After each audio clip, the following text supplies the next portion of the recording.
আমি যখনই গ্রুপের মধ্যে ফাহাদের সাথে আড্ডা দিতেছিলাম তখনই ফাহাদ আমাকে বলে ওঠে, আরে রিদু ভাই, তুমি নাকি থমসন কিং, চলো তোমার সাথে একটা ভার্সেস করি। আরে তুমিও জেনে গেছো যে আমি থমসনে ভালো খেলি। আমি যদি থমসন নেই তুমি তো পারবা না আমার সাথে, কারণ থমসন দিয়ে তো আমি হ্যাকারের মতো খেলি। আরে ভাই, তোমার মতো কত হ্যাকারদের পিটাইছি, চলো আজকে তোমার থমসনের খেলা আমি দেখবো। তুমি মিয়া, আমি যদি একবার থমসনটা হাতে নেই তুমি আমার সাথে এক রাউন্ড জিততে পারবা?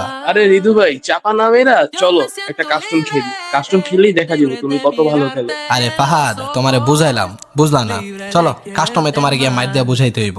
দেখতে দেখতে আমি কিন্তু কাস্টমে চলে আসি, আর এই পোলাটা আসলে বুঝলো না, আমার মায়াটা বুঝলো না, আমার থমসনের পাওয়ারটাই সে বুঝলো না। চলো গাইস, তার আজকে থমসনের একদম কড়া লেভেলের কটা মাইর দিমু, সে বুঝতে পারবে কেন আমি থমসনের কিং। দাঁড়াও, পাহাদের একটু পিকটা দেখে লই। আরে চান্দু চলে আসে সামনে। এন্ড গাইস, চলো চলো চলো চলো। এ ভাই, এই জন্যই বলছি রিদু ভাইয়ের সামনে তুমি দাঁড়াইতে পারবা না তো। দ্বিতীয় রাউন্ড আমার ম্যাচটা পড়া যায় ফ্যাক্টরিতে, আর ফাহাদে একদমই লাফাইতেছিল আমার সামনে আইসেন গাইস। কি দিলাম ভাই। 3 নাম্বার রাউন্ড আসার পর খেয়াল করতেছিলাম ফাহাদ খুব সিরিয়াসলি আমার সাথে গেম প্লে করতেছে, মানে আমাকে একদম কোনোভাবে পিক দিচ্ছে না, ড্যামেজও লাগাই বলছে। বাট থমসনের কিন্তু ঋতু ভাই কোনো কথাই হবে না।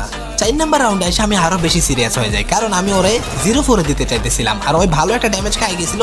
এন্ড চান্দু তুমি তো শেষ ভাই সাব। থমসন দিয়ে আমার সাথে লাগতে আসো, চলো লবিতে যাই, দেখি ওই কি বলে। Hello Fahad, hello. আরে কথা কও নাকি, তোমার কি মাইক ব্যান্ড দিয়া দিল নাকি আমার গেম প্লে দেখা? আরে রিদু ভাই, তুমি কি হ্যাক লাগাইছো নাকি? কি মারলা তুমি এগুলো আমারে? তোমার তো আমি আগেই কইলাম অন্য গানে যেমন তেমন, তুমি থমসনে আমার সাথে লাগতে আইসো না, তুমি তো আমার কথা শুনলা না। ভাই তোমার থমসনের মাইর খায় ভাই তোমারে হ্যাকার মানতে বাধ্য ভাই। তোমার বুঝতে হইব, এই কমিউনিটিতে এমনি এমনি তো আর আমার থমসনের কিং বলে না, তাই না? ভাই এখন বুঝতে পারলাম তোমারে সবাই কেন থমসনের কিং বল।